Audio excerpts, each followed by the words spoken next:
ഒരു ചെറിയ ടോപ്പിക്കിനെ പറ്റി സംസാരിക്കാനാണ് ഞാൻ വന്നിട്ടുള്ളത്. ഒരുപക്ഷെ നിങ്ങളെല്ലാവരും തന്നെ കേട്ടിട്ടുണ്ടാകാൻ സാധ്യതയുള്ള ഒരു ടൈമാണ് റാം എന്നുള്ളത്. അതുപോലെ തന്നെ പല സ്മാർട്ട് ഫോൺ ബ്രാൻഡുകളും അവരുടെ പുതിയൊരു ഫോൺ ലോഞ്ച് ചെയ്യുന്ന ടൈമിൽ അതിലെടുത്ത് പറയുന്ന ഒരു ഫീച്ചറാണ് ഇതിൽ ഇത്ര GB റാം ഉണ്ടെന്നുള്ളത്. നമ്മളൊരു ഓഫ്ലൈൻ സ്റ്റോറിൽ പോയാലും ഇത് തന്നെയാണ് അവിടുത്തെ എക്സിക്യൂട്ടീവുകളും പറയാറുള്ളത്. ഇത് ഇത്ര GB റാമുള്ള ഫോണാണ് എന്നുള്ള ഒരു രീതിയിലായിരിക്കും അവരൊരു ഫോൺ നിങ്ങളെ കാണിക്കുന്നത് തന്നെ. ശരിക്കും എന്താണ് ഈ റാം? ഈ റാം നിങ്ങളുടെ ഫോണിൽ എന്താണ് ചെയ്യുന്നത്? റാം കൂടുതലുള്ളതുകൊണ്ട് മാത്രം ഒരു ഫോണിൻ്റെ ഓവറോൾ പെർഫോമൻസ് കൂടുമോ? ഇങ്ങനെയുള്ള കാര്യങ്ങളൊക്കെ നിങ്ങൾക്ക് അറിയാമോ? വാ പറഞ്ഞുതരാം.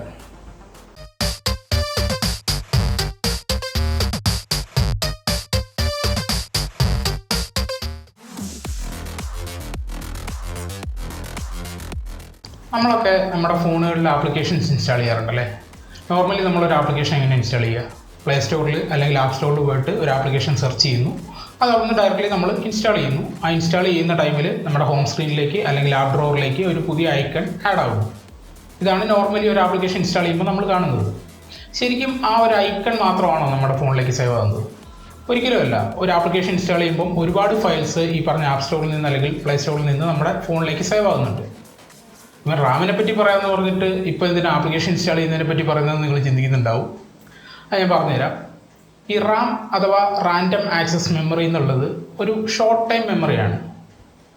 നമ്മളൊരു ആപ്ലിക്കേഷൻ റൺ ചെയ്യുമ്പോൾ അല്ലെങ്കിൽ ഒരു ഗെയിം കളിക്കുമ്പോൾ ഒക്കെ ആ ആപ്ലിക്കേഷൻ റൺ ചെയ്യാൻ നമുക്ക് ആവശ്യമായിട്ടുള്ള കുറച്ച് ഡേറ്റകളുണ്ട്. ഈ പറഞ്ഞ നമ്മൾ ഇൻസ്റ്റാൾ ചെയ്യുന്ന ടൈമിൽ സേവ് ആകുന്ന കുറേ ഫയൽസ് ഉണ്ടെന്ന് പറഞ്ഞില്ലേ, അങ്ങനെയുള്ള ഒരു കുറേ ഫയൽസിൻ്റെ സഹായത്തോടെയാണ് ഒരു ആപ്ലിക്കേഷൻ അല്ലെങ്കിൽ ഒരു ഗെയിം റൺ ആവുന്നത്. ഈ ഡേറ്റയെ നമ്മൾ ടെമ്പററി ആയിട്ട് സ്റ്റോർ ചെയ്യാനായിട്ട് ഉപയോഗിക്കുന്ന ഒരു മെമ്മറിയാണ് റാം എന്ന് പറയുന്നത്.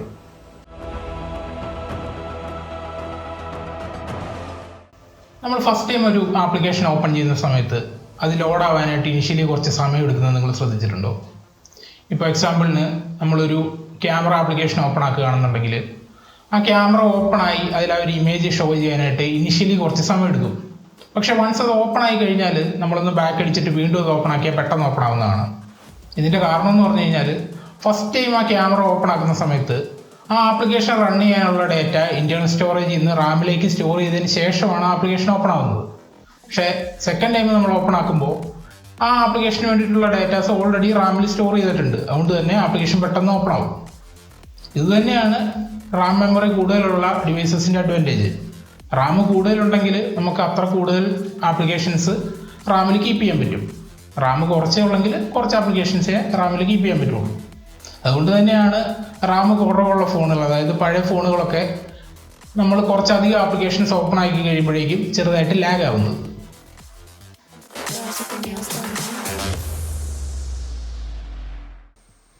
ഇനി ഒരുപാട് പേർക്കുള്ള ഒരു സംശയവും അതുപോലെ ഒരുപാട് പേര് തെറ്റിദ്ധരിച്ച് വെച്ചിരിക്കുന്ന ഒരു കാര്യമാണ് റാം കൂടുതലുള്ളതുകൊണ്ട് മാത്രം ഒരു സ്മാർട്ട് ഫോണിൻ്റെ ഓവറോൾ പെർഫോമൻസ് കൂടുമെന്നുള്ളത്. ഒരിക്കലുമില്ല. റാം വളരെ ഇമ്പോർട്ടൻ്റ് ആയിട്ടുള്ള ഒരു കമ്പോണൻ്റ് തന്നെയാണ്. പക്ഷേ റാം കൂടിയതുകൊണ്ട് മാത്രം ഒരു ഫോണിൻ്റെ പെർഫോമൻസ് കൂടില്ല.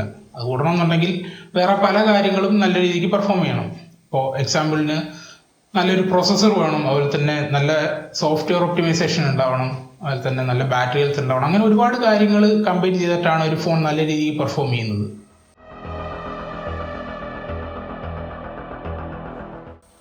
അതുപോലെ ഒരു ഫോണിൽ വളരെ ഇമ്പോർട്ടൻ്റ് ആയിട്ടുള്ള ഒരു കമ്പോണൻ്റാണ് പ്രോസസ്സർ എന്ന് പറയുന്നത്.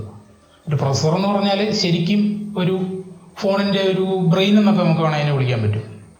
കാരണം ഒരു ആപ്ലിക്കേഷൻ അല്ലെങ്കിൽ ഒരു ഗെയിമൊക്കെ നമ്മൾ റൺ ചെയ്യുന്ന ടൈമിൽ ഇതിനെ മൊത്തത്തിൽ മാനേജ് ചെയ്യുന്നത് ഈ പറഞ്ഞ പ്രോസസ്സറാണ്. അതായത് ഈ ഗെയിമിലെ ആപ്ലിക്കേഷൻസിലുള്ള ടാസ്കുകളെല്ലാം മാനേജ് ചെയ്യുന്നത് പ്രോസസ്സറാണ്.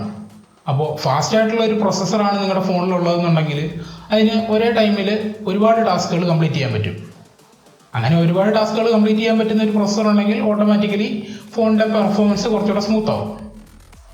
അതായത് ചുരുക്കി പറഞ്ഞാൽ റാം ഒരുപാടുണ്ടെങ്കിലും അതിന് കേപ്പബിൾ അല്ലാത്ത ഒരു പ്രോസസ്സറാണ് ഫോണിലുള്ളതെന്നുണ്ടെങ്കിൽ അതുകൊണ്ട് ഒരു കാര്യമില്ല.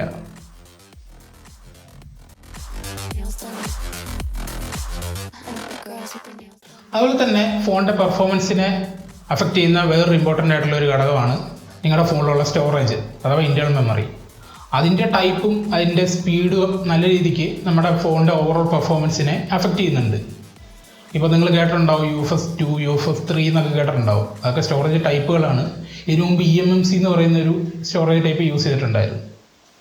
അപ്പോൾ നിങ്ങളുടെ ഫോണിൽ ഒരു ലേറ്റസ്റ്റ് ആയിട്ടുള്ള ഒരു സ്റ്റോറേജ് ടൈപ്പാണുള്ളതെന്നുണ്ടെങ്കിൽ ഓട്ടോമാറ്റിക്കലി നിങ്ങളുടെ ഫോണിൻ്റെ പെർഫോമൻസ് ഇമ്പ്രൂവ് ആവും. അതെങ്ങനെയാണ് ഇമ്പ്രൂവ് ആകുന്നതെന്ന് ചോദിച്ചു കഴിഞ്ഞാൽ, ഞാൻ ആദ്യം പറഞ്ഞ പോലെ തന്നെ നമ്മളൊരു ആപ്ലിക്കേഷൻ അല്ലെങ്കിൽ ഗെയിമൊക്കെ ഇൻസ്റ്റാൾ ചെയ്യുമ്പോൾ അതിൻ്റെ എല്ലാ ഡേറ്റാസും സ്റ്റോർ ആവുന്നത് ഇൻറ്റേർണൽ മെമ്മറിയിലാണ്.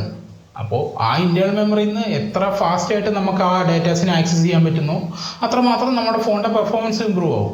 അതുകൊണ്ടാണ് ഫോണിൻ്റെ സ്റ്റോറേജ് ടൈപ്പും അതിൻ്റെ സ്പീഡും ഓവറോൾ പെർഫോമൻസിനെ എഫക്റ്റ് ചെയ്യുന്നുണ്ടെന്ന് പറഞ്ഞത്.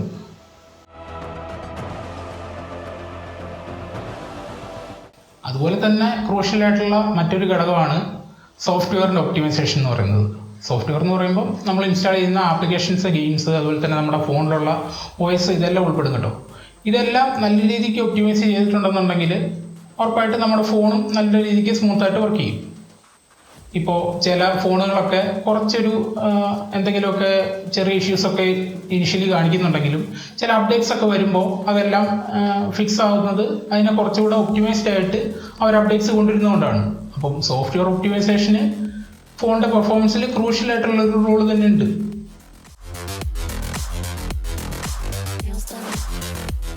അതുപോലെ ഞാൻ പറഞ്ഞാൽ നിങ്ങൾ വിശ്വസിക്കുമെന്ന് അറിയില്ല, ഒരു ഫോണിൻ്റെ ബാറ്ററി ഹെൽത്ത് അതിൻ്റെ ഓവറോൾ പെർഫോമൻസിനെ വളരെയധികം അഫക്റ്റ് ചെയ്യുന്നുണ്ട്.